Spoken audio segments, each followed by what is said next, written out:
All right, everyone's in the shot. My heater's not working. Okay. Watch it like not record everything because I can't see what's on the other side. I feel like you're so close. I think it's fine. Okay. I haven't filmed a vlog this formal before. I don't know what to do. Hi! A lot of you guys have asked about a Q&A, so we have all the fellow expats over here. We've got Ashley, Cassidy, and me. We are here with Christmas cookies that our teammates gave to us, and we've all got our cozy drinks. I have tea that is brewing. Watch this. Woo! Okay. It like drains it, so I don't know how to do this right. It's my first time using it. Cheers! Here we go. Oh, you're double fisted over there. Cheers. Let's begin. Oh my gosh, that's hot. All right. They don't know what we're gonna be asking. I haven't really thought through some of these questions. So here we go. We're gonna start with intro. So name, where you're from, and how long you've lived in China. That can be either in Dujiangyan or in China overall. Hi, I'm Cassidy. I am from originally Nevada in the United States, and then more recently South Carolina in the United States. And I've been in China for coming up on 2 years. My name's Elaine. I hope you guys know who I am if you're watching this. Technically, I was born in Florida, but my family lives in Atlanta, Georgia. I've lived in China for almost 2 years, 1.5. I've been documenting it since I moved here, so if you want to fact check me, you can look at that. I'm Ashley. I grew up in Texas, and now my family lives in Arkansas, and I've lived there as well. Okay. I moved to China with Elaine, so it's been 1.5 years, although it honestly feels longer. Much longer. Next question. What specific content are you teaching? I teach everything. No. I teach English to middle schoolers and high schoolers. I also teach chemistry and computer science. My turn. It's about to eat. Okay.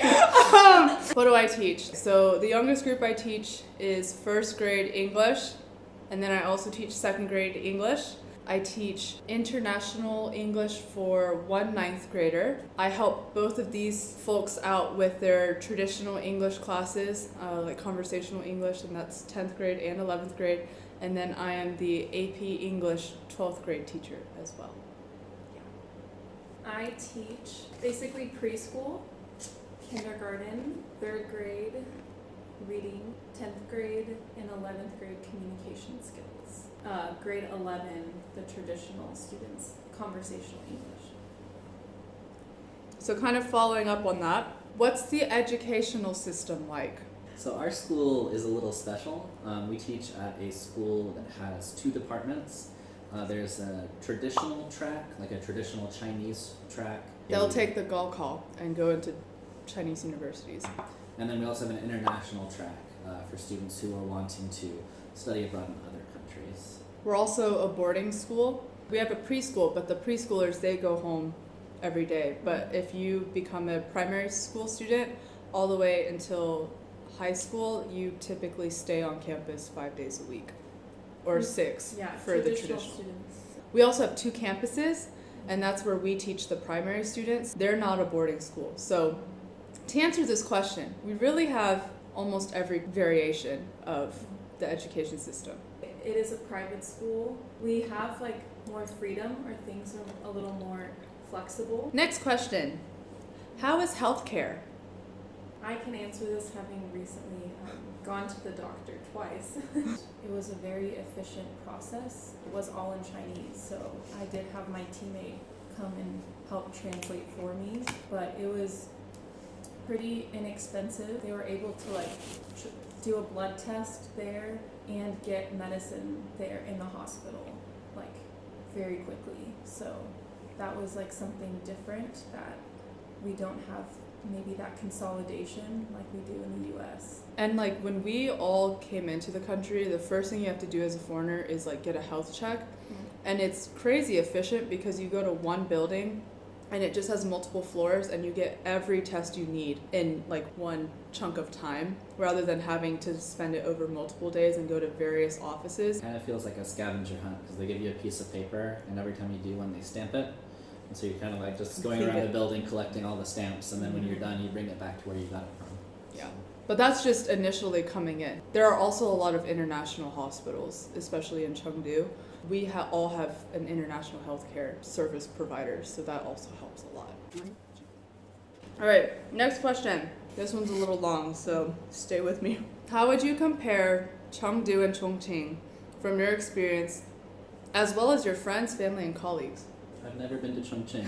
So I don't know. There's that. Can you say that question again? We're comparing Duzhanyan or Chengdu. That's also a good clarifier. This person asked about Chengdu. We actually don't live in Chengdu. We live in Duzhanyan, which is like about an hour away from Chengdu. So it is quite different. We're more of a small town. Like, yes, there's a lot of people, but it's nothing like what you think for Chengdu. But we can compare Chengdu and Chongqing. I would say Chongqing is definitely bigger. Chengdu feels very tight, and they're slowly expanding, but Chongqing feels like they had a lot of space to begin with and maximize that. Also a lot of bridges in Chongqing and water. Chongqing kind of reminds me of New York with all the bridges and water and city, but it is also, Chongqing's very hilly, mountainous. I've heard someone describe Chengdu as like the Austin, Texas of China. It feels very artsy and very young. Modernized, Yeah. industrialized. Very cool feeling. Specific areas of it. But then Chengdu also has a good balance of history and modern. They kind of do a mix. We're also like not professionals to be saying all of this, so take it with a grain of salt. Also, Chengdu, you see pandas everywhere. Yeah. In terms of friends, family, and colleagues, I don't know what they would say. You should ask them. I don't know. What is the cost of living in Chengdu specifically? Again, we don't live in Chengdu, so we don't know. Higher than Duzhanyan. Yeah, Chengdu is getting more expensive. We do not have the statistics for that. If you are curious, we cannot give you a personal amount. So I think search engines are the best source for us and for you. Okay, but what about for Duzhanyan? Let's answer that. Even Duzhanyan, I don't think we can give a great answer because the school provides us housing as international teachers, and so we don't have to pay rent. Yeah. Food-wise, cheaper than the U.S. If you want Western food, though, it's definitely going to be More pricey. expensive.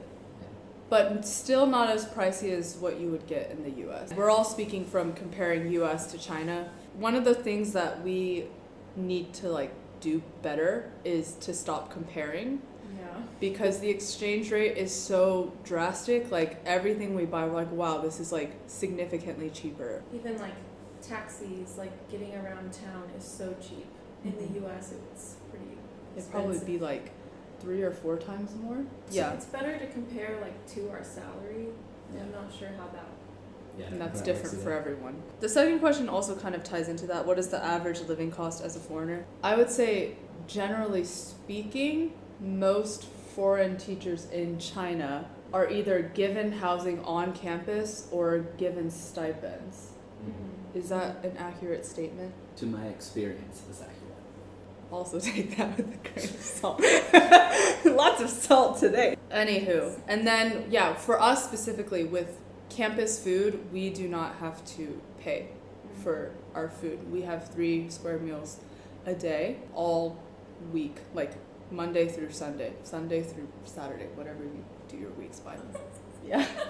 7 days a week. That's what I'm trying to say. The things that we mainly spend money on is getting around places, food if we want to go out, or food if we want to cook. We specifically spend a lot of money on cooking for students. I'm gonna say we spend a lot of money on our students. Yeah, we like to give them home cooked meals and fun stuff like that. So that's a lot of our money goes to them. It's like holiday stuff. Yeah. Especially in this season of Christmas, we are spending a lot of money. The basic necessities, we are fortunate to have that mostly covered. So next one is another long question. What's your overall take on the recent and current growth of Chengdu as a city and economic center, which is a lot higher than the national average for Chinese cities and regions. 没有。不知道。 Again, we don't actually live in Chengdu.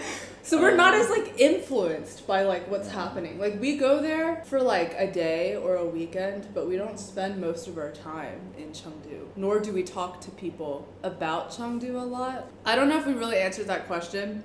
I also don't know if we're qualified to answer that question. So I I don't apologize think we are. to who asked that. Next one. This is kind of similar. How would you rate the often futuristic looking new developments and infrastructure in and around Chengdu from your experience? What's the scale or rating? I think we can interpret that. One of the most famous places in Chengdu is Taikoo Li. And I think Taikoo Li is a really interesting infrastructure because it's got the... Have you been yet? It's historically like old buildings. Isn't there a temple in it? Yeah, in the center. But it's become a modern shopping center. Like it's all luxury brands. And so you've got that interesting mix of old and new. I don't know how locals feel about it. I think a lot of people go because it's like kind of fascinating to see that. Personally speaking, I can appreciate the fact that they didn't tear down what was there and they're repurposing it. I don't know if there could have been a better use of it or what. I think economically speaking, Taikoo Li brings in a lot of revenue, so I know it is effective in that manner. And then I think in terms of like around Chengdu, Duzhongyan counts as that. And we have very rich history. Like we've got the irrigation system, which is over 2,000 years old. You still have not been there either.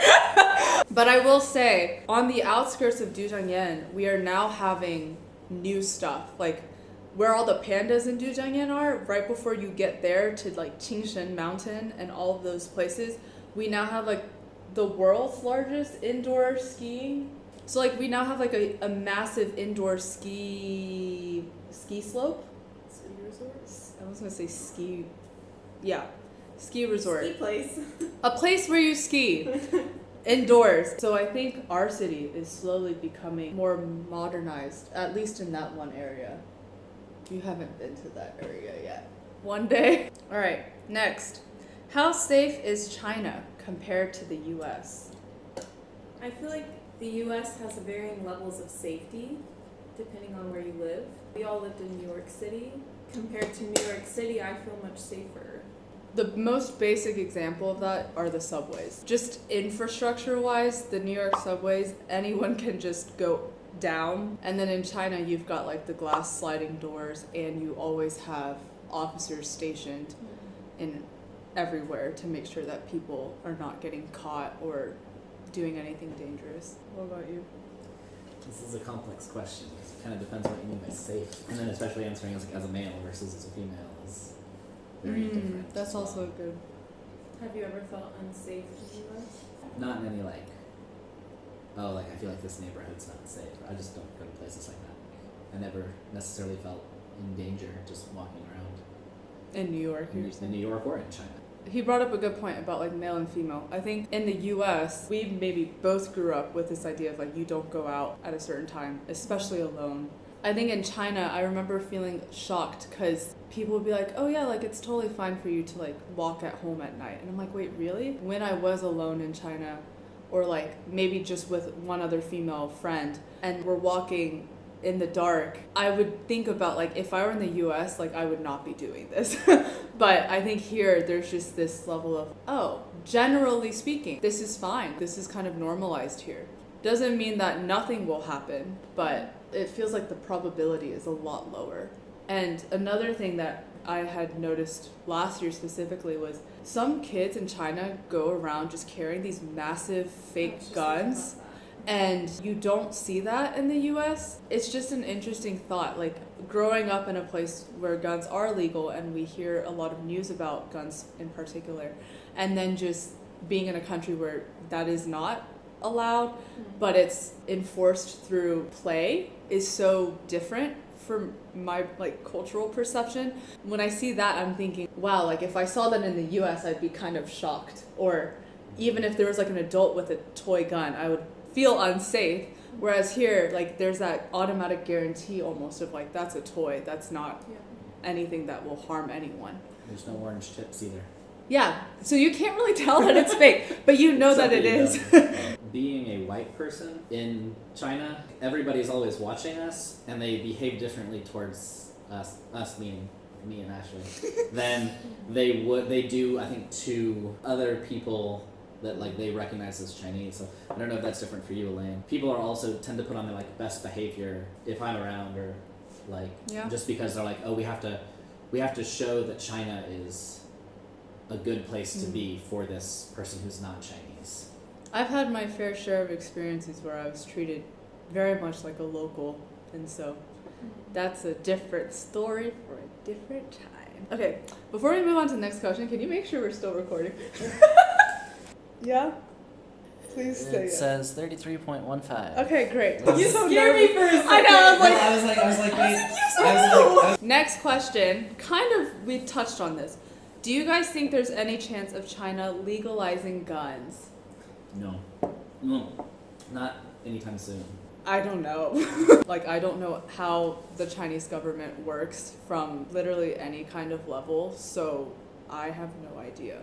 That's an interesting question because we always get asked, do you own a gun? Or like, what's it like in the US having guns? But in terms of China and guns, I have no context for that, so I just don't know.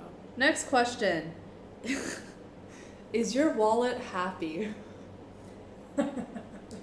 Well, so interesting thing, when I get to China, my wallet goes in a drawer, and I don't actually pull it out until I leave China. I don't even know where my wallet, like physical wallet is. Because in China, this is your wallet.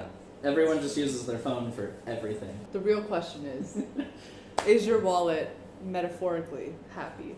We get by. That's a question that a lot of locals ask us, is like, how much money do you make? And like, what's your salary like? Because I think there's this assumption that foreigners must make bank if they come all the way here. But I think if you ask any of us, like, we didn't come here for the money.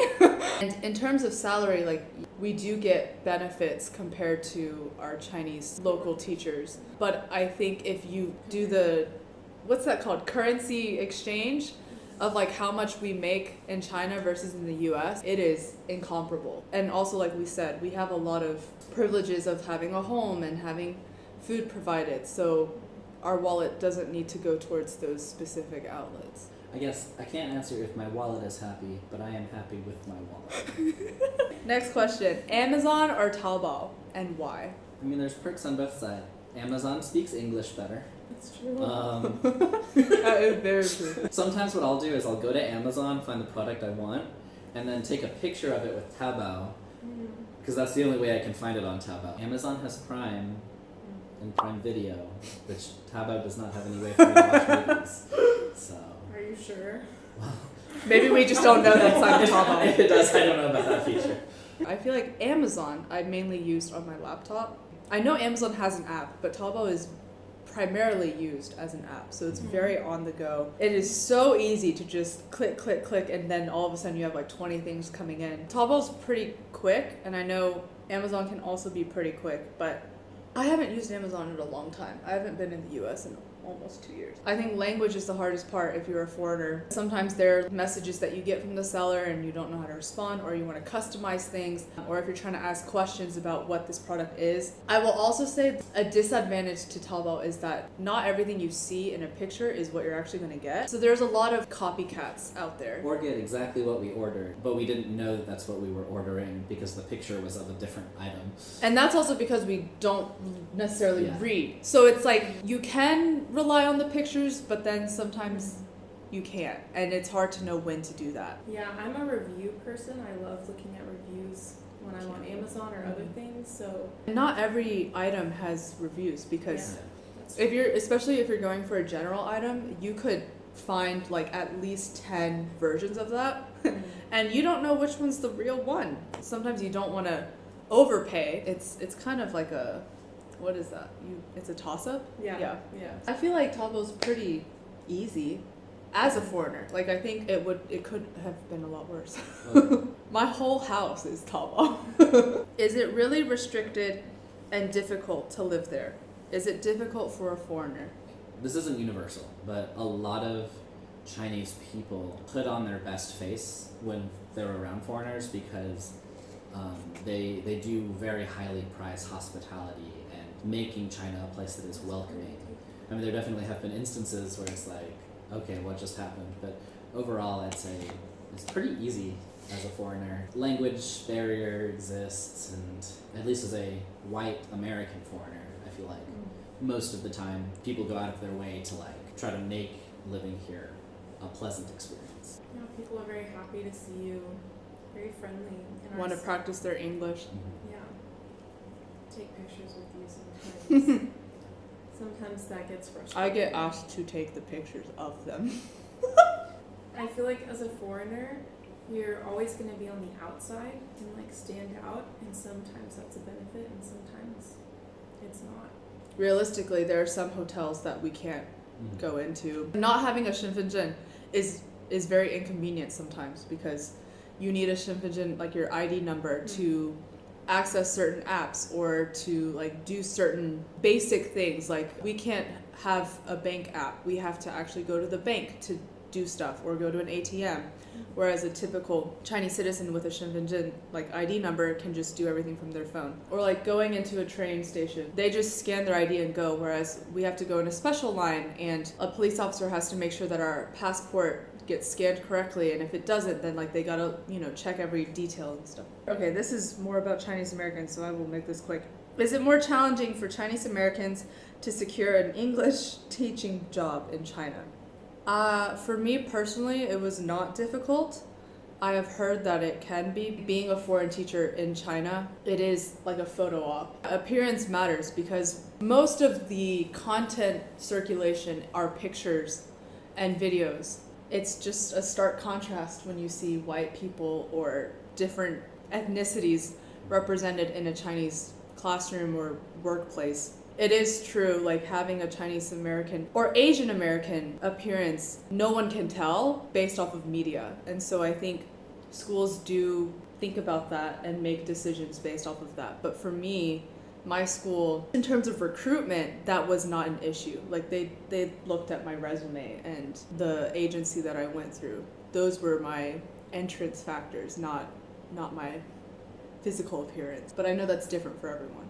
We're at a school that has a plethora of foreign teachers that appear foreign.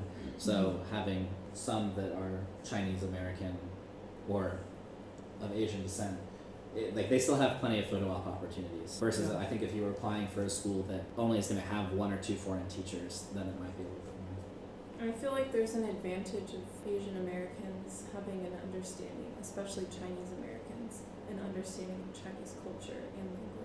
I think it can be difficult maybe to find a school that will accept you, but I think when you get over that, not over it like emotionally, over that hurdle of getting in the country, the experience is multifaceted. I think there are lots of benefits of cultural background and language depending on who you are, but there's also lots of other things. It's complicated. That's the easiest way to put it. Kind of following up on that, how should a Chinese American approach this process? I'm assuming it's the process of securing an English teaching job. My recommendation is just to find an agency that will advocate for you and help you accomplish what you are looking for. Last question! We made it! Alright. Are you happy in China?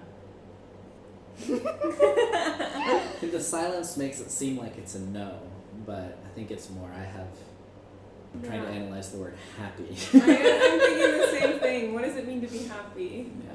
I'd say short answer, yes.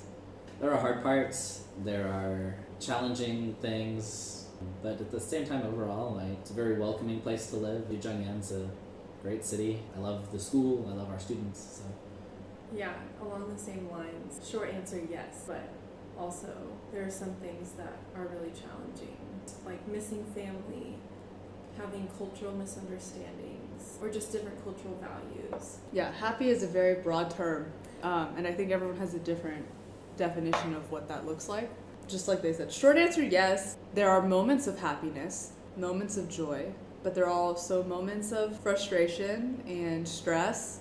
I think that just is kind of what you sign up for when you choose to live abroad in a country that you've never lived in a country that you know didn't grow up with that language.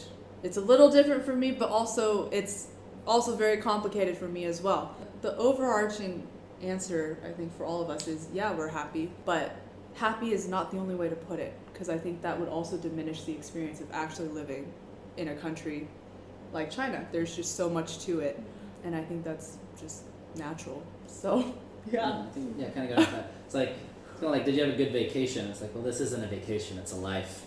Mm-hmm. And just like anyone's life at any time, like happy isn't typically a word you would use to describe your life, because life is more complex than And happy. happiness is not the goal. Mm-hmm. Like, we weren't here just to be happy.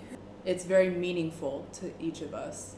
We have purpose, and I think we see purpose of being in China as very significant. And so that brings, I think, a sense of happiness of actually being here, especially because the three of us all committed to, you know, being in China at different times, but all within COVID. So the fact that we are actually here after waiting for so long, that's a positive thing. And so, of course, we're happy to finally be here. That's another element. That's the Q&A. Good job. Well, thank you for watching. I don't know how long this video is going to be. I hope it's still recording. And yeah, thank you, Cassidy. Thank you, Ashley. And thank you, all of you, for the questions. If this was interesting, we can do another one and ask different questions. And we'll take it from there. All right, peace. Bye.